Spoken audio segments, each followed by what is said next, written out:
Terjerat utang pinjaman online, seorang kepala cabang jasa keuangan di Kabupaten Bandung Barat ditangkap polisi.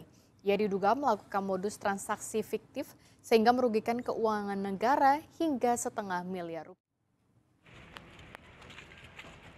Karena tidak kuat membayar utang pinjaman online, Ratih Anissa Sabarani nekat melakukan transaksi fiktif sehingga merugikan keuangan negara hingga 500 juta. Nah, gimana tadi video yang saya tayangkan di awal tadi? Miris kan buat teman-teman semuanya. Bayangin sekelas kepala unit gitu loh ya, dari sebuah jasa keuangan ya, sebut sajalah kepala unit sebuah penggadaian di daerah mana namanya itu, daerah Cimahi atau apa tadi, daerah Bandung ya gitu ya.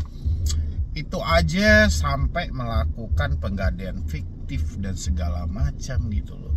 Dipicu karena dia terjebak di pinjaman online sampai ratusan juta dia melakukan penipuan. Dia terjebak di pinjaman online. Jadi memang tepat kan, pinjaman online adalah solusi untuk mempersingkat usiamu, ya kan? Pinjaman online adalah solusi untuk memiskinkan hidupmu. Pinjaman online adalah solusi untuk menghancurkan karirmu. Cocok gak? Cocok kan?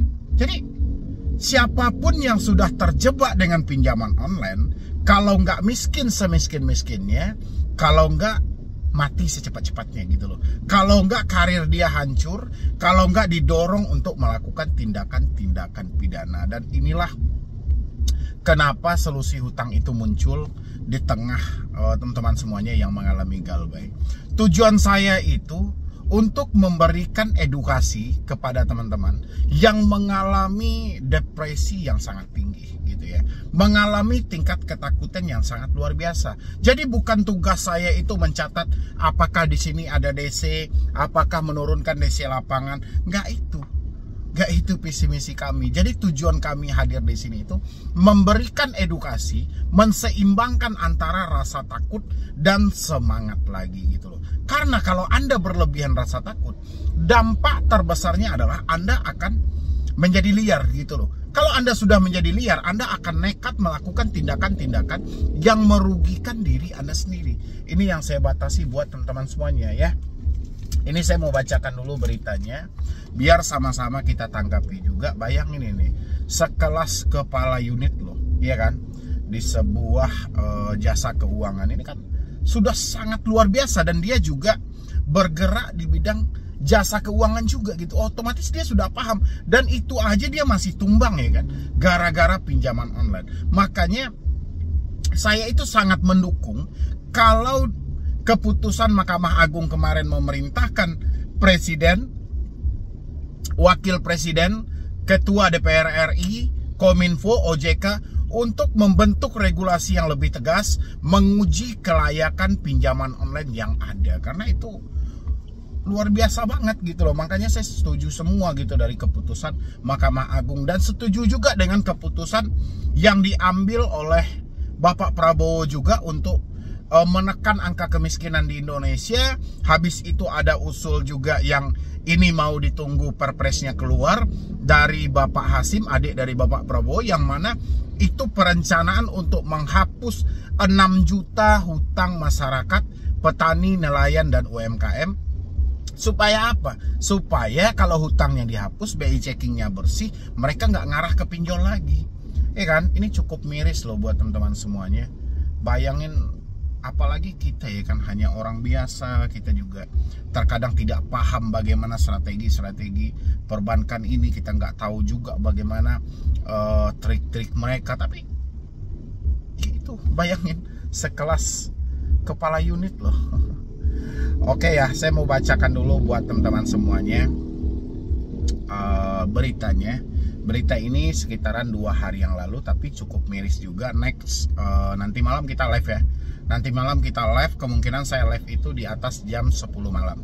Saya live di atas jam 10 malam, karena saya mau seimbangkan juga dengan jadwal kerja saya nanti. Ya, di atas jam 10 malam saya usahakan untuk live buat teman-teman semuanya. Yang penting aktifkan notifikasinya di channel ini. Live kita nanti malam itu kita prioritaskan untuk keluarga SHMB dulu. Kita jawab pertanyaannya, baru nanti kita buka buat subscriber juga, oke? Ini saya bacakan beritanya dari Detik Jabar ya. Saya ambil ya, cuman judulnya aja yang saya potong, saya tempelkan di sini. Saya tidak uraikan satu persatu bacanya, oke? Nasib kepala unit jadi rumit gara-gara hutang pinjol yang melilit. Judulnya luar biasa ya.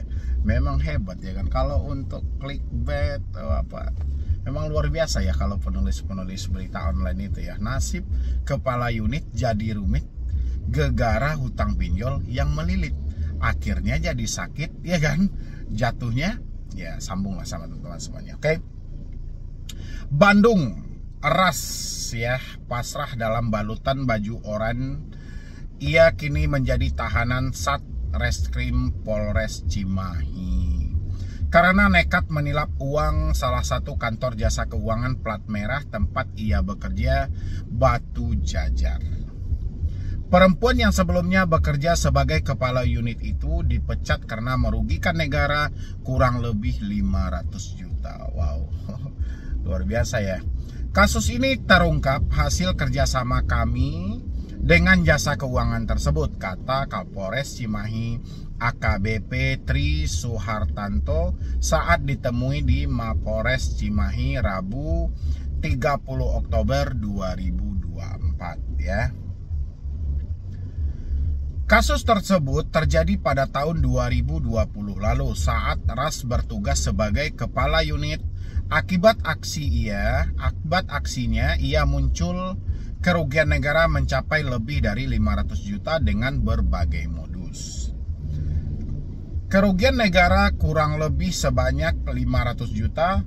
Dalam kerugian sudah dilakukan pembayaran 200 juta hingga masih ada sisa kerugian negara 300 juta, ucap Tri. Modus Ras untuk melakukan korupsi itu yakni membuat transaksi gadai fiktif. Transaksi gadai dengan barang jaminan palsu dan transaksi gadai dengan taksiran tinggi terhadap barang jaminan yang tidak sesuai dengan SOP ya, karena dia mengetahui di dalam ya suka-suka hati dia gitu loh ya kan, karena ada dorongan desakan tadi gara-gara pinjol ini ya kan. Hal itu terungkap setelah ada laporan terkait dugaan tindak pidana korupsi. Jadi dia ini sejak awal memalsukan transaksi gadai dengan barang bukti logam mulia dan perhiasan imitasi yang dia beli di wilayah Kota Bandung dengan harga 150.000 per set. Kemudian dokumen dia terbitkan sendiri karena kewenangannya saat ini. Wow, jadi emas-emas palsu gitulah ya, yang sebatas aksesoris harganya 150.000 tapi dia bisa mendapatkan duit sampai 500 juta ya. Mantap juga itu. Penyidik Satreskrim Polres Cimahi mengamankan barang bukti berupa 24 macam dokumen, 54 bukti penggadaian, 16 perhiasan transaksi gadai, dan 6 perhiasan emas dengan taksiran tinggi. Pengakuannya ini untuk kebutuhan sehari-hari, jadi motifnya memperkaya diri sendiri. Sempat saat ini dia hanya beraksi seorang diri, tapi masih kami dalami terus, kata Tri. Penyidik menjeratnya dengan pasal 2 ayat 1 dan atau pasal 3 Undang-Undang Nomor 31 tahun 1999 tentang pemberantasan tindak pidana korupsi yang telah diubah dengan Undang-Undang Nomor 20 tahun 2021 tentang perubahan atas Undang-Undang Nomor 31 tahun 1999 tentang pemberantasan tindakan korupsi. Ancaman hukumannya 4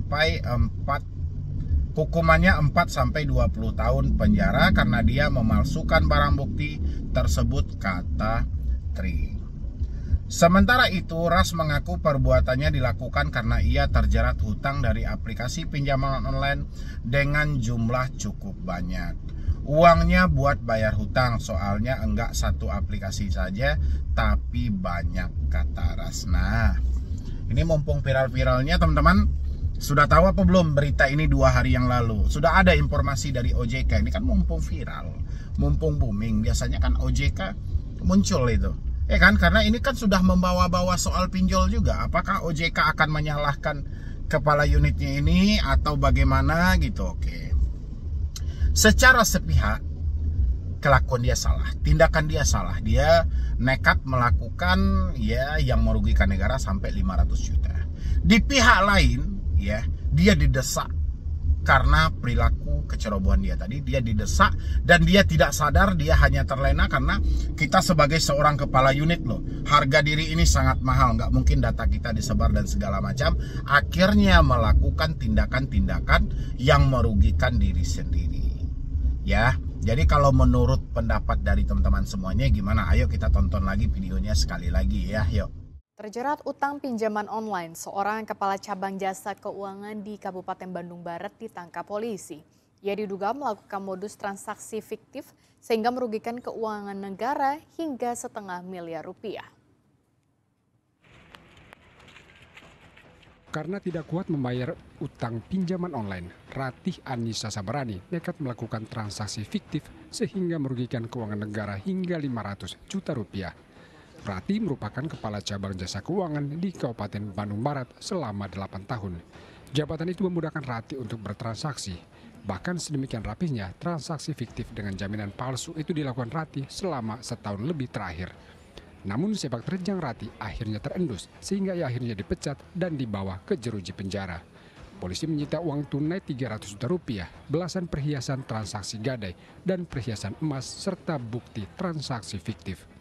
Kemudian modusnya adalah memperkaya diri sendiri ya dengan cara membuat transaksi gadai fiktif, kemudian transaksi gadai dengan barang jaminan palsu, serta transaksi gadai dengan jaminan taksiran tinggi terhadap barang jaminan. Jadi ada 3 modus yang dilakukan oleh tersangka. Ya. Selain berdalih untuk mencukupi kebutuhan sehari-hari, Ratih juga mengaku terjerat pinjaman online jutaan rupiah. Katanya ibu juga ini ya menggunakan pinjol juga. Pinjol paling banyak berapa pinjolnya? Ada yang 10 juta, jadi terus tutup-tutup itu. Pinjolnya 10 juta, kerugiannya 500 juta. Tersangka dijerat dengan pasal 2 ayat 1 Undang-Undang Nomor 31 Tahun 1999 tentang pemberantasan tindak pidana korupsi dengan ancaman hukuman penjara 4 hingga 20 tahun. Muhammad Abbas melaporkan dari Kota Cimahi. Nah, kurang lebih seperti tadilah tayangan videonya. Kan miris juga ya kan, gara-gara pinjaman online. Judulnya gara-gara pinjaman online loh. Gara-gara pinjaman online. Seorang kepala unit jasa keuangan nekat melakukan korupsi sampai 500 juta dan itu merugikan negara. Ya. Ini harus dikaji lagi Pak, dikaji lagi. Nanti yang bersalah tetap kita hukum sesuai hukum yang berlaku ada di Indonesia. Tapi ada hal-hal lain yang memicu kenapa dia melakukan tindakan-tindakan seperti itu.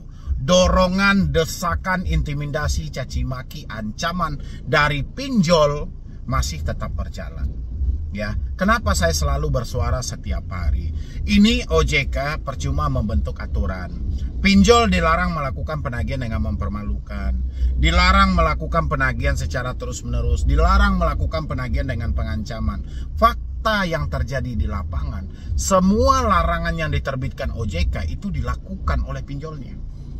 Makanya saya selalu bersuara, OJK itu setelah membuat aturan, bagaimana sih cara OJK untuk mengawasinya? Sementara masih banyak masyarakat Indonesia yang dicaci maki, yang dihina-hina oleh pinjaman online. Ya, kenapa OJK-nya baru hadir ketika sudah ada kasus yang viral? Ya, kenapa OJK tidak mentelusuri atau menyelidiki hal ini sampai ke lapangan? Kenapa OJK hanya percaya dengan data yang dikasih oleh pinjaman online tanpa mencari tahu faktanya seperti apa? Ya, bagaimana menurut tanggapan teman-teman semuanya? Saya berharap jangan sampai gara-gara pinjaman online Anda galbay, Anda tidak mampu, tapi malah melakukan tindakan-tindakan pidana yang merugikan diri Anda sendiri. Jangan sampai itu terjadi. Galbay pinjol risikonya cuma satu, BI checking, dan itu tidak akan mempenjarakanmu. Tapi kalau sempat kamu melakukan tindakan pidana, kamu benar-benar berhadapan dengan hukum, kamu akan dipenjara. Ya, nanti kalau kamu misalnya ketakutan nengok judul ini, judulnya akan kubikin se-ekstrim mungkin. gitu loh. Awas aja kalau kalian ketakutan nanti gitu loh. Ya, jadi teman-teman semua itu stop baperan-baperan, jangan main dengan perasaan. Akhirnya seperti ini gitu loh. Jadi coba dilogikakan, dipertimbangkan ini benar apa tidak, ini benar apa tidak. Nggak perlu juga semuanya kita harus percaya. Hal-hal begini kita harus percaya, enggak. Ya, buat teman-teman semuanya, mungkin dari saya cuma itu aja dulu. Terima kasih banyak buat teman-teman semuanya. Silahkan isi pendapat Anda di kolom komentar. Nanti malam kita live sekitaran jam 10 lewatan lah ya. Kita live jam 10 lewatan. Yang jelas Anda tungguin saya aktifkan notifikasinya di channel ini. Jadi sekian dulu dari saya, Medi Broni. Wassalam.